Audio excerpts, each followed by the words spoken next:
Salut à tous, c'est Visi Comics & Co. Aujourd'hui, je vais vous faire deux reviews dans cette vidéo. C'est mes lectures d'aujourd'hui. J'ai pas trop le temps la semaine pour lire.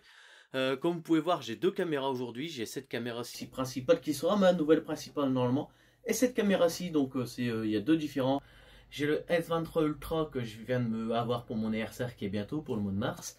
Et j'ai cette caméra avec laquelle j'ai fait beaucoup de vidéos déjà sur internet, avec la qualité d'image que vous avez pu voir jusqu'à aujourd'hui.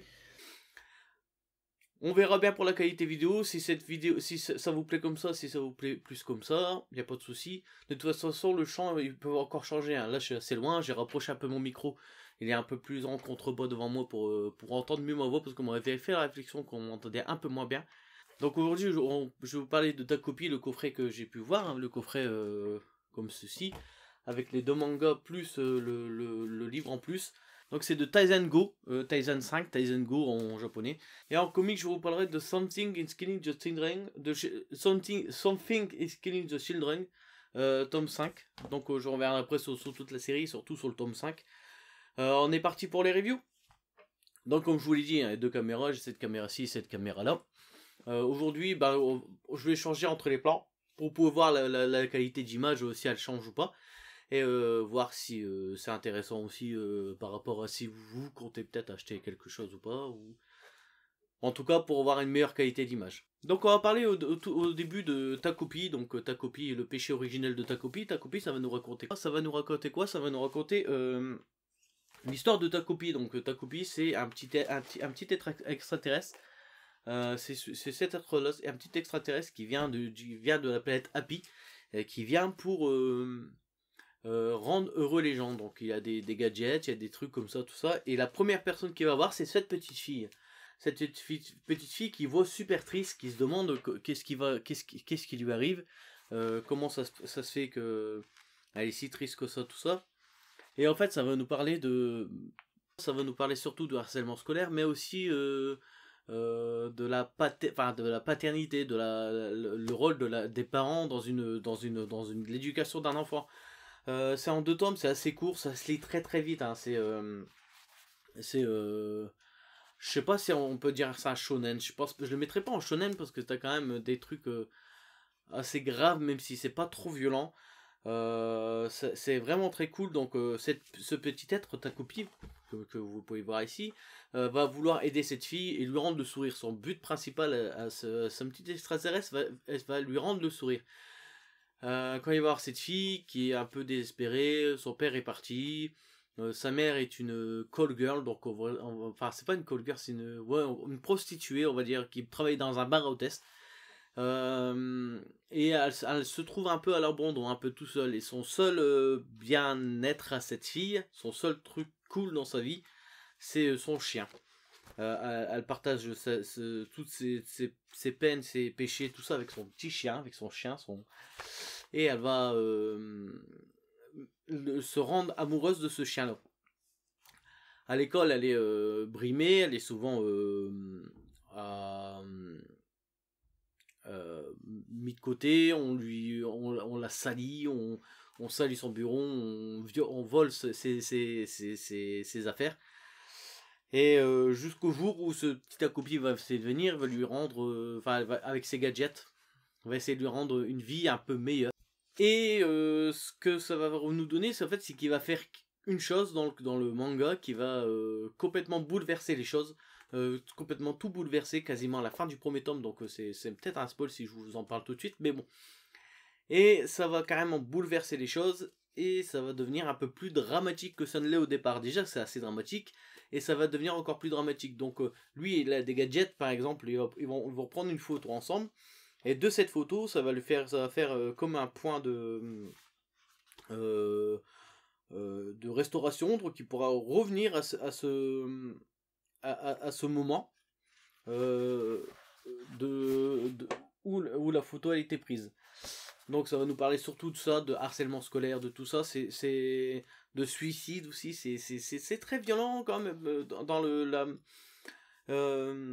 dans le récit, mais c'est vraiment très très cool. Moi j'ai bien aimé, j'étais un peu déçu de la fin, parce que le tome 2, je trouve que la fin est...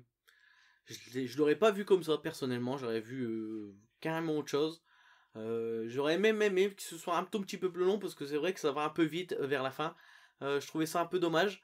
Même si le récit était très bon, franchement c'est très bon.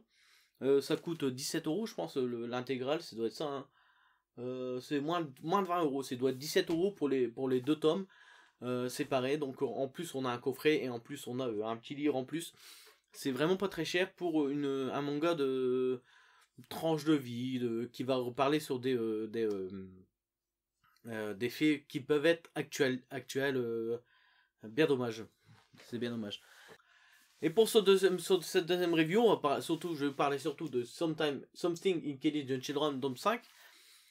Bien sûr, le tome 5, je vais vous parler du tome 4, du tome 3, du tome 2, du tome 1, bien sûr, en même temps. Que j'ai tout acheté. D'ailleurs, j'ai même acheté la série Annex qui est un peu moins bonne, il faut l'avouer. Ça en 2 tomes pour l'instant, je sais pas si ça va continuer. Le tome 1, tome 2, tome 3, ça faisait un arc complet. C'était à la base, je les ai eu comme ça, moi, séparés en. Non, le premier tome était à 10 euros, j'ai acheté directement. Non, le tome 1, tome 2, c'était ensemble. Et j'ai directement acheté le tome 3. Ça finissait un arc. Le tome 4, ça nous raconte la genèse de cette héroïne. Et dans le tome 5, ça va nous raconter autre chose. Donc dans le tome 1, tome 2, tome 3, qu'est-ce qu'on va nous raconter? On va découvrir le personnage de Erika Stotters, qui est tueuse de monstres, qui va arriver dans une ville, qui va avoir un enfant, qui va aider cet enfant, parce que cet enfant était homosexuel, était un peu brimé, tout ça. Il va avoir des monstres, elle va les aider, elle est tueuse de monstres. Le tome 4 ça revenait sur la genèse, donc on voyait toute la maison Slaughter, son arrivée dans cette maison Slaughter, sa petite poupée avec ce qu'il y a dans sa petite poupée, dans son petit poulpe. On la voit toute petite dans le tome 4, tout ça.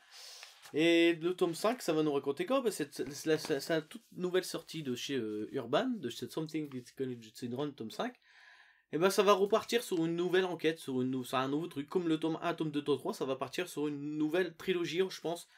En tout cas, ça se finit pas, c'est une nouvelle enquête qui commence. Elle va s'occuper d'une gamine un peu rebelle, la rébellion de l'adolescence, on va dire,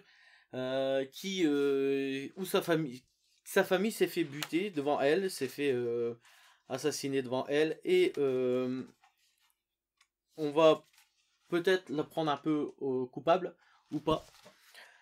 Elle va arriver là-dedans, elle va forcément essayer de l'aider, mais cette fille est un peu, comment dire, elle est rebelle, hein, carrément, elle fait sa crise d'adolescence, on va dire, donc ça va être un peu compliqué pour elle de se mettre dans cette nouvelle enquête.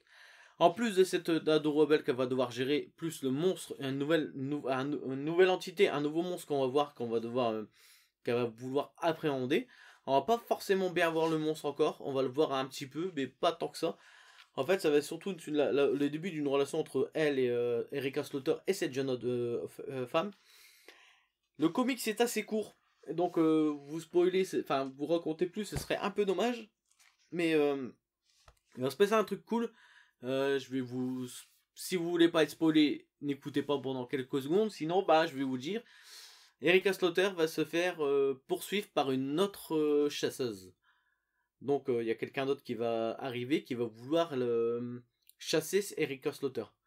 J'en arrête là pour parler de ça. Donc c'est vraiment un comics très court, c'est très court. J'ai kiffé, je l'ai lu en très très vite. Ça m'est pas tombé des mains, ça a vraiment été vite à lire.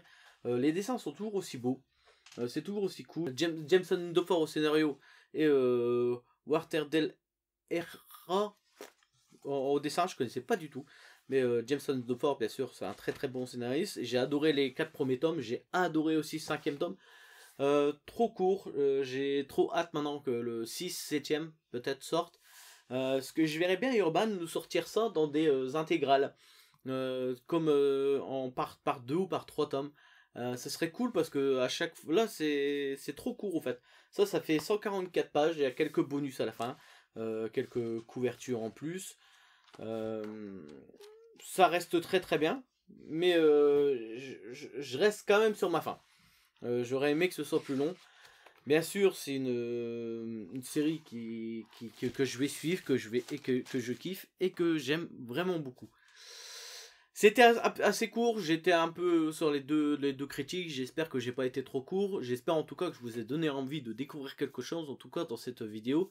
Something is Killing the Children, pour moi c'est vraiment un très bon récit, un peu gore, euh, adolescent, début adolescent, on peut commencer à le lire, c'est vraiment très cool. Il y a des thèmes un peu plus adultes qui sont aussi empruntés dans ces récits, qui sont très bons. Et ta copie, le péché originel de ta copie, j'ai vraiment aimé. J'ai moins aimé le tome 2, j'ai moins aimé la fin, mais ça reste quand même un manga que je pourrais vous conseiller. C'est pas trop cher, c'est qu'en 2 tomes, vraiment très cool.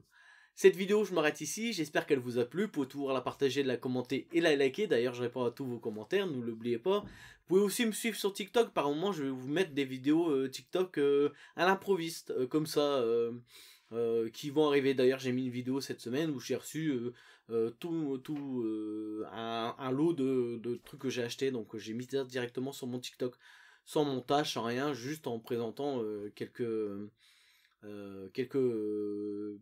comics, trucs que j'ai eu. Vous pouvez voir derrière moi peut-être des trucs que j'ai eu. D'ailleurs, à la fin du mois, je vous ferai une vidéo de mon mois parce que je pensais que j'allais pas avoir grand chose au mois de février et ma femme a eu des chèques cadeaux, tout ça qu'elle m'a offert et en fait, ça fait quand même beaucoup. Urban m'a envoyé des comics pour les vidéos que j'ai fait pour eux, donc j'ai quand même beaucoup de choses à vous présenter. Donc, je pense que ce mois-ci, je vous ferai une vidéo du mois. C'est très cool. La prochaine vidéo, je vais vous parler surtout, je vais la tourner juste là, hein. Je vais vous parler de la prochaine vague des urban nomades, parce qu'il y a beaucoup de choses qui m'intéressent dans cette vague-là, et c'est vraiment un truc que j'aimerais parler avec vous et plus développer, en tout cas plus approfondir dans cette collection, parce que je la trouve vraiment très cool. Je vous dis à très bientôt les amis, et surtout amusez-vous bien sur toutes vos lectures en cours.